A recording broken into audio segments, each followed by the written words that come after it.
Hello. Right, it's time to thread my hair. The adventure begins. I've got a nice comb, so I have. Fucking lovely. Aye. And me crochet needle. And we're going to get to work. So the plan is, it's long enough to dread, but you lose about a third. And the plan is, I'm going to start, well, every single time I started dreading my hair, I started with this bottom left. So you grab a bit, back comb it, and then start crocheting. Now the plan is, because obviously bold on top, balding, is keep growing it and growing it, living in a hat, and then basically kind of roughly just roughly the back here, the rest shaved. Oh, look at that for a comb over. Beautiful. Oh, hey. Oh, hey, no bother. Oh, look at that. It's like I've got hair again. No. Anyways, so I bought mermaid hair accessories. The best. It's weird that I bought these and, well, eventually I'll be using them. I mean, it's long enough to have a ponytail. It's just, I'm going to lose some length once I dread it. I've got a knife. Oh, I have. So yeah, I'm interested to see how it goes because having dreads is definitely an adventure. It's good. It's definitely a look, and I did get quite a few funny looks, but I'm used to that anyway. You know, I'd hate. I've got a bin. It's got fucking hairs in it from when I shaved. Lovely. Right. Bin back. Oh, what a messy room.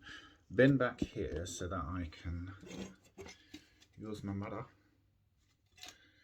And I'm hoping. Well, that's not tall enough at all. Right, I'm going to need a box. Or several. Ooh. I do have plenty of rolls of tape. Oh yes. So, what I basically want to do is be able to see my reflection on the front of the camera, on the phone screen, should I say, so that I can hopefully. Oh, this could be lovely. Oh, it's a bit grimy. It'll be fine. Wouldn't worry about it. Sorry for the decor, by the way. I did not choose this.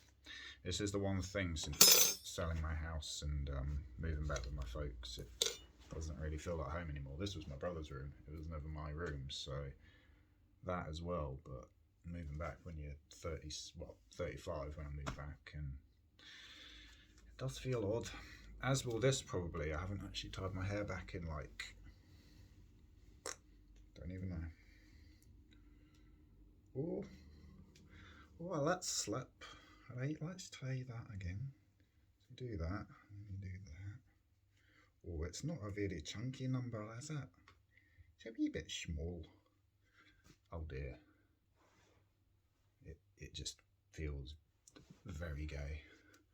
Not meaning to sound homophobic, but it isn't me. Oh, I pulled out a bit too much, didn't I? Right, will that do? Is it about straight? It's all kind of guesswork with dreads, really. Go by feel, though. And when I say go by feel, I feel like I should plan the section before I actually bunch the hair up. It is literally just going by feel. Because the good thing about dreads is once you start doing them regularly, you know, maintaining your dreads,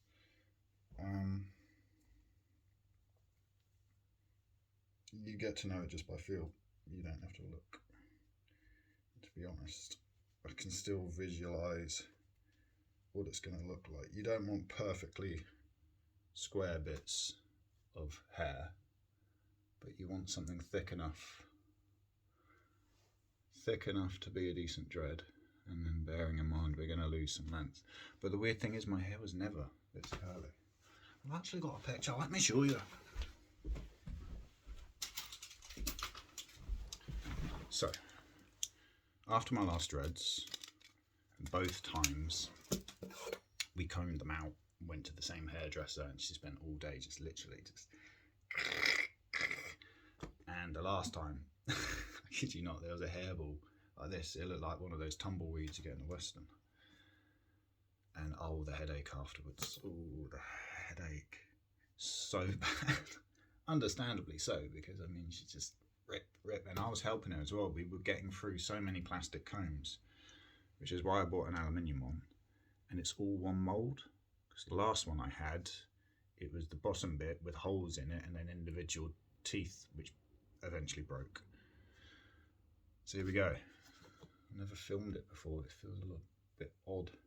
But both times when I started my dreads, I just did the backcomb technique, which is shite. It really is. See, so you're backcombing it and it's starting to look, you know, wee bit fuzzy, wee bit 80s, like, oh, you got a backcomb, that's lovely, that is, eh? Oh, lovely backcomb. But yeah, basically what we're doing, let's just keep backcombing. Get it all fluffy, a wee bit knotted, a wee bit, but not too much. And you don't want to get too thick either, because then it loses the length. But you want to just, well, that was the mirror gone. You want to just fluff it up a bit, just a wee bit of that. But the problem with it is that you start breaking hair. Like, you keep working your way up and eventually you just wind up with a clump that just falls out the tip and you're like, oh, this is literally quite damaging. Not that dreading your hair is exactly good for it. The one thing is, as they thicken up over time, I mean, I trimmed my last dreads because they're down to like here. And I'm telling my nips away. A bit further below actually, and they're heavy, really heavy. And I said to my mum, can we just trim them a bit, you know, take off a few inches because I know they're heavy. Maybe that'll help, because I didn't know my hair was thinning. And then one day my mum just announces it to me, by the way, don't worry about this, but your hair's thinning. And I was like, oh shit, is it? Fucking thinning. It just latched onto my brain. Terrified me, to be honest. Like, I could not stop thinking about it. And I had that problem before, when I was 9. Went to the cinema. I think, yeah, we did go to the cinema. I watched Waterworld. You know, that old Kevin Costner film where he's got gills and he can swim underwater. And it's like post-global warming, so the whole world is just underwater. And I remember the scene which really terrified me when they're swimming under the water and she's in the diving bell.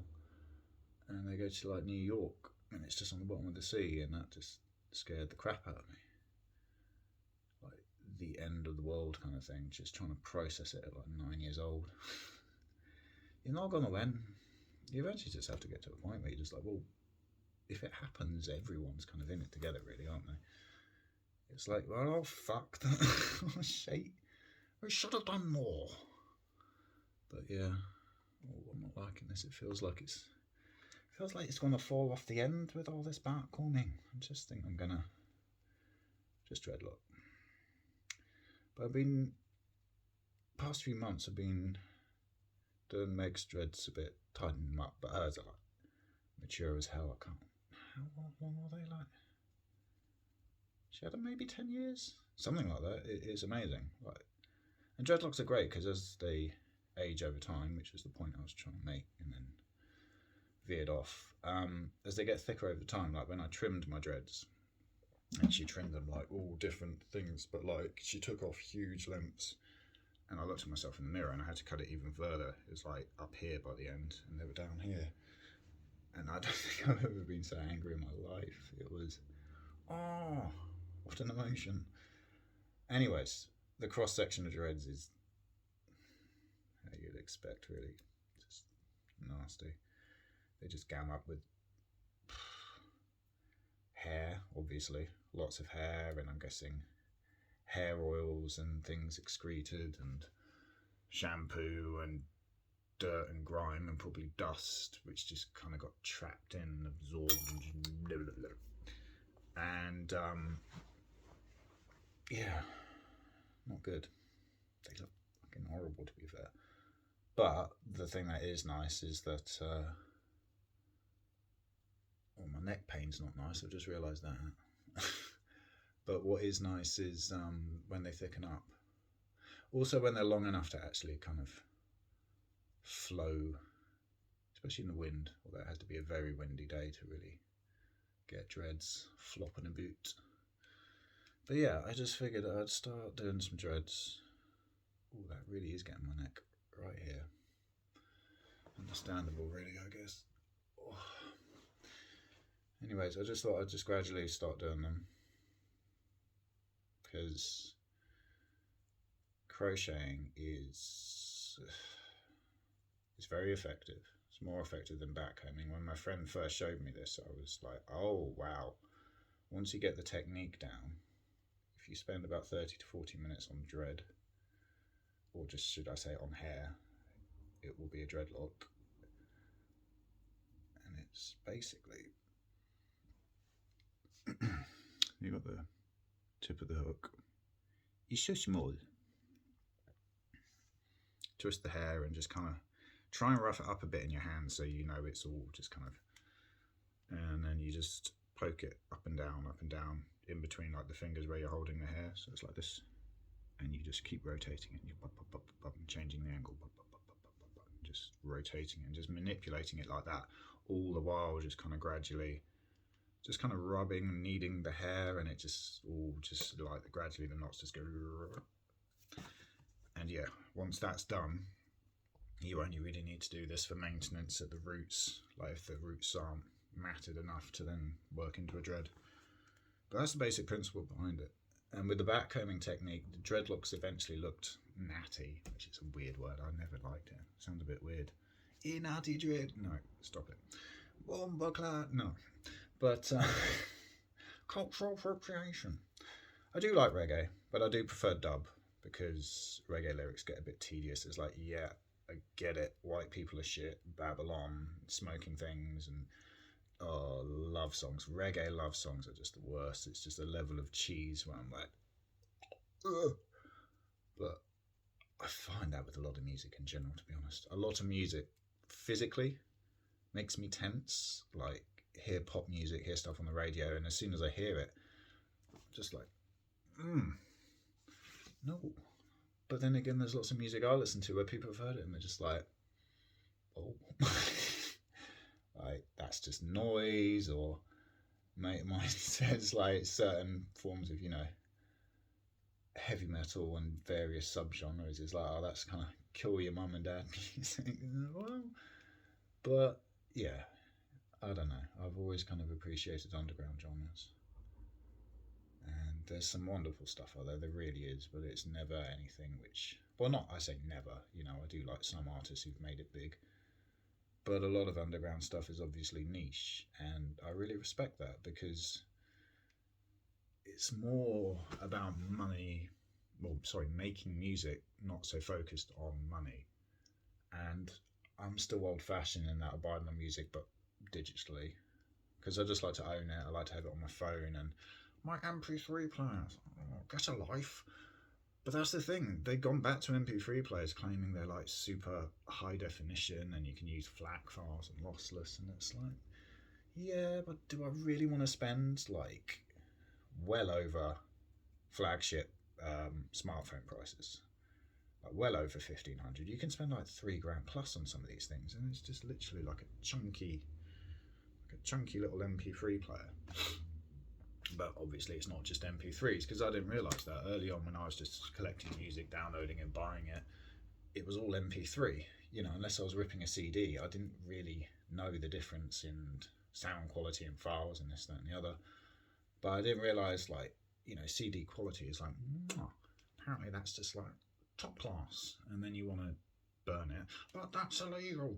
Rip it onto your computer. Don't do that. And then, yeah, you can get it as a WAV or lost. I don't know. I don't know. There's so much technical jargon, and I guess that was music technology, wasn't it? Back in sixth form college, music tech. I remember a lot of people who did that were the ones who were into like underground music, illegal raves, stoners, people getting on the drugs like early on. Just fair play to them. But it wasn't in my scene until my. I can't believe I'm dreading my hair. Early 20s. I went to a few illegal raves, and it's weird because I was always the designated driver, and like I'm a helper. I'm a people pleaser. What you consider to be a yes man. I guess it's just when people ask or need something, it's like, yep, can do. Saying no feels uncomfortable. It's just a classic, though. I read up about it, and you need to have more confidence and be able to, set boundaries so people don't walk all over you or treat you like a doormat. And I just had a pattern of. I was just getting a wee bit deep, isn't it? I had a pattern of just, let's just say, befriending a lot of weird and wonderful people over the years. And I don't know, always been drawn towards people who are different. Always been drawn towards people who are different. But I don't know, just also people who struggle, people who, they just know emotions. They just, they've lived, I was watching stand-up comedian the other day, Mark Maron. He's got a few specials on Netflix, and he just said that he doesn't really have any respect for anyone who hasn't just lost several years of their life, just spiraled out of control, whether it's drink, drugs, just basically just gone really off the rails. And yeah, but he's just like, that's time I'm never going to get back. It's like, yeah. Yeah. But in my early 20s, designated driver to raves is just, you can't let your hair down. It's, you have to be the sensible one. And so I could never really truly lose myself in it. And, I try to dabble with different substances, tried ecstasy a few times. And yeah, with that kind of music, like the amen break that you get in drum and bass and jungle and breakcore and stuff, and like thumping bass lines through just walls of speakers, and you just there, just like right up against it. There's no barriers like you get in clubs and festivals and things. It's like you are just in front of a wall of speakers. Some people are like passed out with their head in a speaker. I've seen that before. You just think, are you going to wake up? That's the thing. So I did my second ever staffing event. Both of them unpaid, strangely enough. That's another thing. Not only setting boundaries, but it's all about self-worth at the end of the day. And if you don't feel worthy and it's not self-love, then you will get walked over and people will take advantage. And it's just a bit of a shit show because you're kind of inviting it. So me saying that, over the years, I've met weird and wonderful people, and I've met a lot of broken people, a lot of people struggling, and I don't know. I want to help. Being a helpful person, just kind of instinctively foregoing the self, your own needs and wants to try and help other people. But you can say helping others is easier than helping yourself. I get that. Helping other people can become addictive as well because it feels good. You do a good deed. And if you're a helpful person and you're polite and you're unassuming because you don't want to cause any friction, and if you should read up about the fawn response. Fawn is a baby deer, isn't it? And it's just basically about placating people and just wanting to avoid any kind of friction. And that's what I do, because literally if I witness an argument, people shouting, heated emotions, violence, even if it's nothing to do with me, but it's nearby enough to hear it and feel that coming off, it just overwhelms me, and I can't take it. I have to get out of there. Like I just panic. You know, I freeze, and then I'm like, I've got to go. And yeah, so the form response seems like a natural response to that, I guess, just people pleasing. And it's another thing I read in several books about like the autism spectrum and stuff. Adopting the helpful personality is quite common because, like I said, it just kind of it nullifies any potential, for the most part, for conflict. But it's exhausting. It's just like autistic masking. Like I'm sat still at the moment, but what I do, I'm sat cross-legged on the floor on a comfy, rumpy rug. But what I do, okay, I've only shown this to a few people, but what I do is I sit cross-legged and I just sway like this, right? And I do that for hours every day in this room, usually in the dark. It sounds like psychopath behavior. But it's just how I. It's called stimming. It's basically like self-stimulation. It's repetitive movements. But I've got all sorts, like restless legs. That's a very common one. You see people sat at a desk and their legs just bouncing up and down. Finger tapping as well. Like if I've got a steering wheel on my car, I put my fingers in between the steering wheel, and then just like rapidly drumming. It's the same with like the end of a table or a desk. I just put my fingers there and doing that. Rubbing hands, rubbing face, skin picking. There's lots of different ones, and some can be quite self-destructive. Like if my stress levels get really bad, then I start like yanking arm hairs out, pulling nose hairs out. Like if I get really, really bad and the tension's just got to a point where I'm just like, I need a release. I just punch something. Not a person, never something stupid like a brick wall or a door. Actually, no, I used to punch doors like that. And I think they're made of MDF or something, because after some punches, it was only ever one. Basically, it's just in a moment, it's like, ah, and I'd never go all out, because the times I did, it's like a second where you're like, have I? No, I can still move it. But a friend of mine, who was also on the spectrum, had ADHD, lots of other things. He sent me a picture once of him smoking a fag outside with his hand like this, and his knuckles was just like, it was just, oh God, yeah, I'm going to hospital. Yeah, you are. But yeah,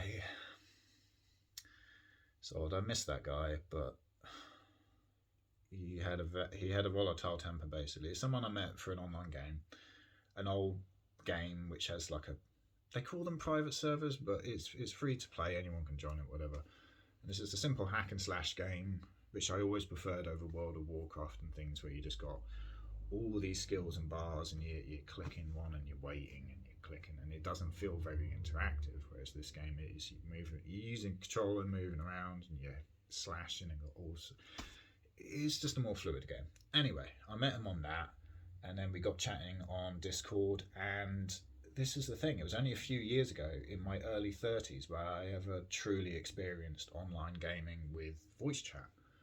Because I always had PC, but I never bothered with it. And I used to do the occasional video chat on Skype and MSN, and obviously more recently with Zoom and stuff, but I never really liked it. The main reason being because I couldn't be doing my swaying, which is why I'm sat still at this moment as well, because I only ever do it around a few people, because I know what people's reactions are when you stim. And I used to do it at various workplaces and stuff. So it's looking quite good, isn't it? Lovely. You try to do this a bit more and a bit closer to the cranium, the scalp, because you don't want it too tight. If it's literally like dreaded down to here, because this thing bobbing up and down, it's pulling the hairs, it's twisting them, and if you do it that close to the scalp, my God. So I had in my second job, a friend of mine called Osama. He was from Tunisia, and dreadlocked his hair. It was a similar thing. It wasn't as bad as mine, but his hair was thinning on top, and he was self-conscious about it. He was a hat guy too. Um, but yeah, I just dreaded his hair on weekend shifts when it was quiet. And it was nice in that office because we had two screens to show like cool stats and stuff. But our boss was awesome. He's a really cool guy, and he just said, he didn't mind if we hooked up like a PlayStation or whatever on one of the screens, so long as we had one to be able to see, cool stats and calls waiting and blah blah blah. But yeah, the weekend shifts were chill. Sometimes they could be hectic as hell with skeleton staff, and it could be stressful. But there was times where we just used to chill out, watch films, and play video games. And anyway, I dreaded his hair, and I did similar like this, back home, and then crochet needle and blah blah blah. And then one day he said, because he didn't look after them, it had gone well over a month, maybe leading into 2 or more, and he hadn't really touched it. So they, if I just left this and didn't do anything with it once I dreaded it, eventually it's just gonna loosen up and just look terrible, or just get all matted. Because you see some people with dreads where like dreads are just like at the base, it just becomes like, one guy in Cambridge, it was just like a sheet of matted hair at the back of his head, and then it was all like gnarled, and there was bits which came into individual dreads, but it was just, it just looked like he'd just risen from like a bin or something, like a bin where it's been raining, and he just comes out, and nah, Jesus Christ, man. But they were down past his arse. This was the weird thing. So he just had this sheet of dread matted hair, and then towards the end it kind of, looking like roots or whatever, but it was... Ugh. Anyways, Osama left it for ages, and then he got a friend of his to tidy them up, and she was blacks, and you might say, well, what does that matter? No, it's just the technique, a bit like with braiding and plaiting and stuff. She went right to the scalp, and each individual bit, it was just like, he just got hair like tight like this, so you could see all the scalp, and it was just dreadlock right to the... Oh, and I said, did that not hurt? Yeah. Is it still sore now? Yeah. Oh, no, don't do that. The only thing I do with mine is I fold the end and then dread it, so basically it's just a thick cord. I know other people just let it kind of eventually, like the tips of their dreads will be, just kind of like this. They'll be like kind of a bit curly and matted a bit, but normal hair, whereas I just like it all to be uniform. Like, I got OCD as hell with my dreads, and I still can't believe I'm doing it. It's good times. Ooh, 28 minutes. I best finish this up. But no, I'm gonna just start doing them gradually. I might do another one tonight. I don't know. It's just a journey at this point. It sounds corny as hell, but it's true, I've been waiting and waiting and waiting, and yeah, it's not as long as that. It's not too bad. But like I say, I'll just be the hat guy again, or continue to be the hat guy, for another year or so, maybe. Once it's longer and it feels more convincing, then yeah, just straight line kind of shave like that, and you just get rid of all of that. Because this is the thing, most people, when they lose their hair, they do what I do. They just grow it all out, and you just hang on to it, and oftentimes they just eventually have a ponytail, and each to their own. But for a long time I just kept my hair short, just buzz cut every week or 2 weeks, because I was self-conscious still about having lost my hair. It became a fixation, and the island, it happened within a few years, because I just panicked about it non-stop. And I asked a few other people who had gone bald quite early on, and I just, people with like proper, just like that. A lot of it is missing, and I wasn't self-conscious about it until I started growing it out again, and I just started living in hats, and people say I suit them. I like them, and it won't look too out of place having dreads. It doesn't really matter at the end of the day, does it? The final plan is, shave the top and the sides, but I think it's going to have to wait a year or so. And that's fine, because that just means the dreads get time to mature and develop, and you just want it locking up nicely. It does take some time, because sometimes I find it feels almost like the hair's not catching. It's like you're doing this and there'll just be swathes where it just looks like normal hair. Because this is the thing, a dreadlock, I don't know what it looks like. It's, in places it's starting to look like it, but you shouldn't just be able to see the hair just like that. You want it all, it ends up extremely textural, and that literally just comes from time. You can do dreads like this and they'll look convincing. I mean, once you're done, when I was done with Osama's hair, to look at, you think, this person's had dreads for years. Like, it does look very convincing. A lot more so than backcombing. For backcombing, I just looked like Wurzel Gummidge for years, just like a scarecrow. It was horrible. And also, like I said, with the backcombing, you're grabbing the hair and you're backcombing, and you're just basically pushing all the hair up here, but still holding on to some, just back. And before you knew it, you just like pull out clumps. Like, that's not good. That's not good at all. So yeah, it's getting there. I feel like I could do a bit more up here, but I don't want to get mad because I know it hurts. It just starts to like pull, and I just don't like it. But one thing I have noticed is since growing my hair, like just molting like a dog on a summer's day, it's, I don't know, I guess kind of disconcerting, because obviously hair loss has been a worry. It had been, and at times it still is. It just, it's how I am, genetics or whatever. I know stress was a big thing, because my brother's hair's thinning, but it looks like his would take at least another decade or longer before it looked like mine. Because like I said, just as soon as my mum said hair's thinning, it just like panic, fight or flight, anxiety, just, oh no. Oh no.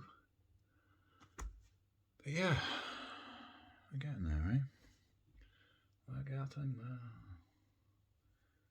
But you eventually learn to do it quite quickly, and the only thing which is unpleasant is occasionally you can stab yourself, but the worst thing is if you stab yourself and it goes under the fingernail of the opposite hand.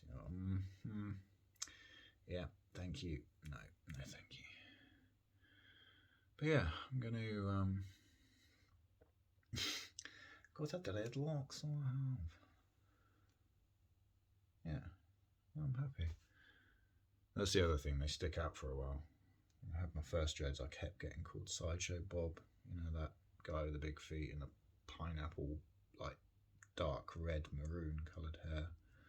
Because for many months, especially before I realised how you can crochet dreads, it was just a backcomb mess. I literally looked like a ginger palm tree, and it's not a good look. But yeah. Oh, we're getting off 34 minutes. Right, I'm going to stop it here. But yeah, that's basically the technique. And yeah, I'm still on the first dread, and it's been 33 minutes, so I think I'll aim to get this done within the next week or so. If I do a couple of dreads a night, to be honest, once I get to work as well, I'll be able to do stuff like this. It's fine. We'll get there. It's not a race. We'll get it done eventually. It's just relaxing. Repetitive movements. Jolly good. Anyway, best go. My dinner's been sat there for 34 minutes and I need to eat it. Hey! Oh, it's relaxing, but I just know it's tiring. But I got dreadlocks again. Well, dreadlocks singular. Soon to be plural, but yeah, we'll get there. Ow.